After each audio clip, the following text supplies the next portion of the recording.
Hey, what's up everyone? Tedrick85 here, and today is the final episode of this main Super Mario Maker series. And I'm gonna end things how I began it, and that is by giving my commentary on the levels that I play here.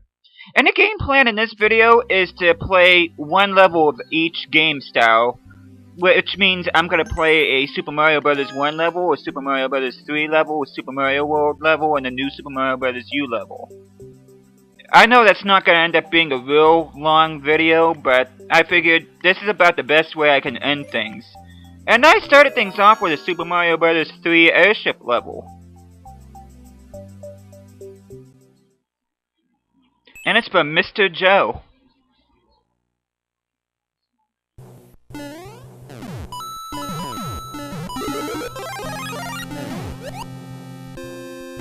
As you can see here, it's pretty much, aside from a few differences, the default template of the airship theme.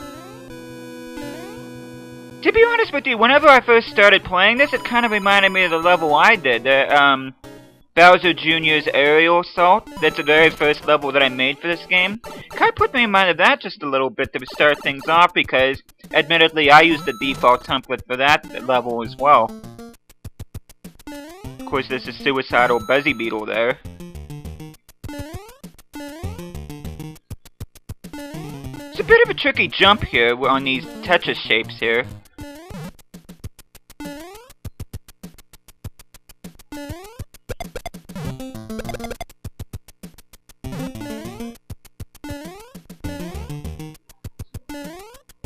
It's not a whole lot to talk about here.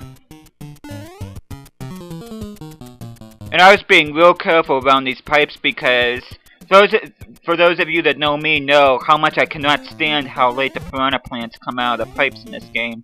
And that's why I was waiting, just to make sure that nothing was coming out of them.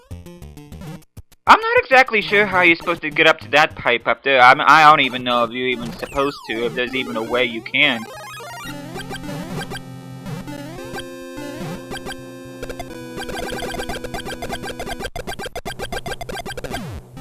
Playing hot potato with a bomb there.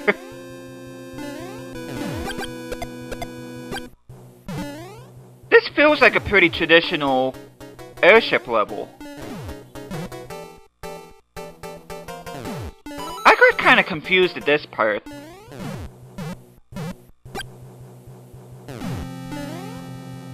But luckily, you're able to bounce up here, and then use a bullet bill to bounce over here and drop down to this part right here.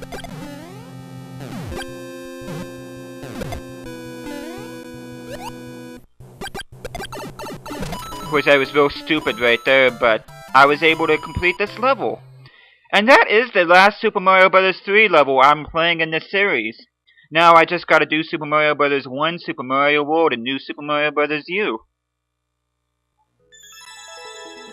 I thought it was a pretty good level. I can't really say anything bad about it. I think there could have been a little bit more to it, but I appreciate the effort that was put into this, so needless to say, I'm gonna give this one a star. And in a previous video, if any of you saw that, none of the levels I felt were any good, so I didn't start any of them. Just gotta find one that catches my eye.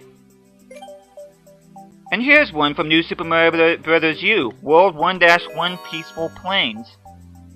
And it's by Xander. Again, it looks like a pretty traditional level.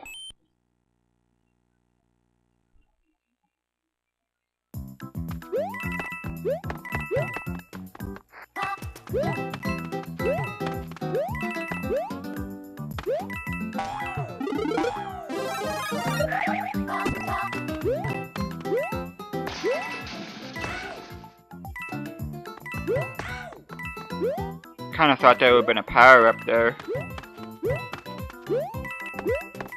I was kinda confused seeing this key door at first, and I didn't see any slots for red coins.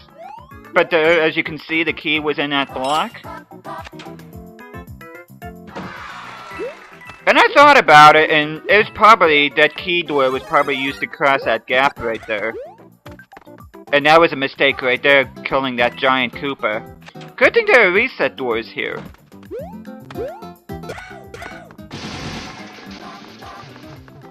Just gotta approach cautiously here. Again, this feels like a traditional level that you would see in a Mario game. I didn't even bother looking at what was in those question blocks. I didn't want it to be like a troll type thing where there was an enemy in there. Get ready for a very hard boss fight. As you can see here, Bowser Jr. does the work for you. Just gotta go down this pipe. Here's the traditional staircase to the flagpole. And there we go, there's the end of that level. And that is New Super Mario Bros. U checked off the list. Very, very fun level. Again, like the last level, I saw how much effort was put into this. It may not be a perfect level, but then again, if you can find me the perfect level, I'd love to see it because I don't think it exists. But good job, Xander. Alrighty, let's see what we can find next.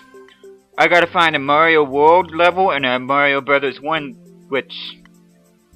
Ooh! I might actually play both of those.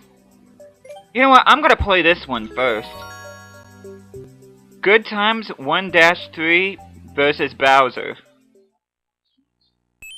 And it's by Harvey, which he shows you how to pronounce it in parentheses there. Reminds me of the football player, well, soccer player, Javi Martinez that plays for Bayern Munich.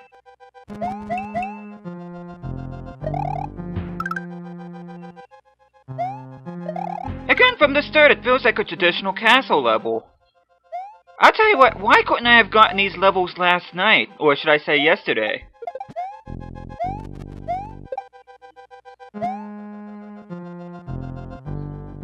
Yeah, that last video, episode 199, that was probably the worst video I can remember in a long time in terms of quality of the levels. I just did not like any of the ones I played. It didn't seem like there was any effort put into them. Now we get this really annoying Bowser Jr. fight. And the problem I have with him in this clown car is that he never seems to come down... Which, I end up getting hit there, much to my chagrin, but... He never seems to drop down low enough, which, again, that was a really stupid thing on my part to do. To really attack him, so you kind of have to wait for him, and by the time you have to wait for him, you get a whole barrage of shells. Not to mention, Bowser, with his fire, he doesn't make things any better either. Now, the placement of the Koopas and the fire bars here are annoying, but I think they provide a pretty nice challenge. I think this is what you would expect, well, one would expect from a castle stage. I mean, you do expect a tougher stage, whereas as opposed to like an above ground or underground stage. And one thing I do have to say about this level, which I have to give a big thumbs up for, not only does it provide checkpoints, but it gives you plenty of opportunities for power-ups.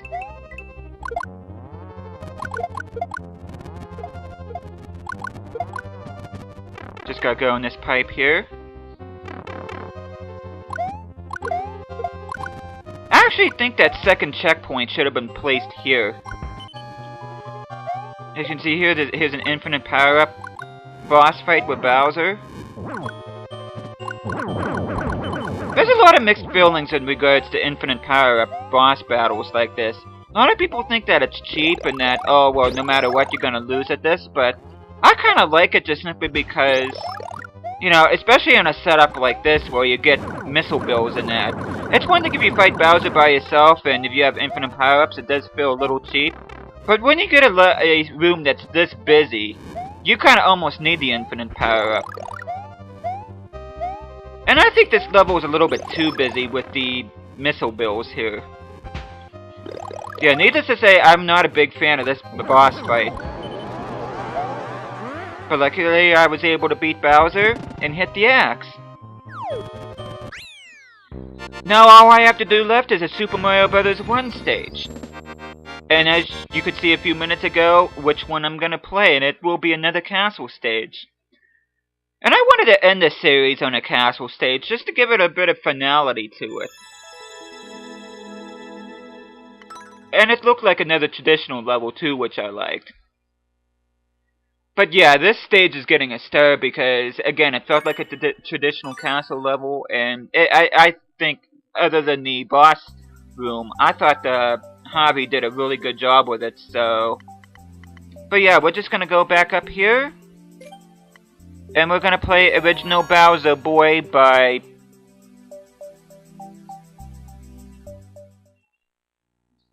Finn. My computer kind of got a little bit weird though, but yeah. This is a level made by Finn.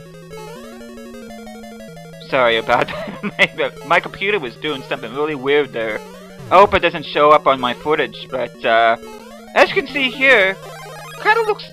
It reminds me of like something you would see from Super Mario Bros. 1 castle stages. Well, besides Bob-ombs, because Bob-ombs weren't in that game, but you know what I mean. Neither were Thwomps. Thwomps were introduced in Super Mario Bros. 3.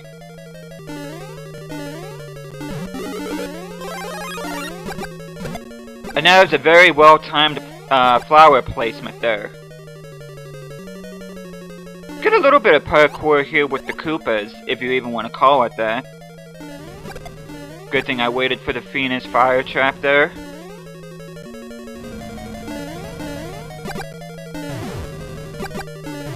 Now, this is, like I was talking about in the last level, this is a fight where an infinite power-up would not make much sense because it's just you and Bowser. I mean, yeah, you do have the fire bar up there, but it's not any different what you would see in Super Mario Bros. 1. But, as you can see here, I struck the axe, defeated Bowser one last time, and that is it! That is the final level that I am playing in this main series.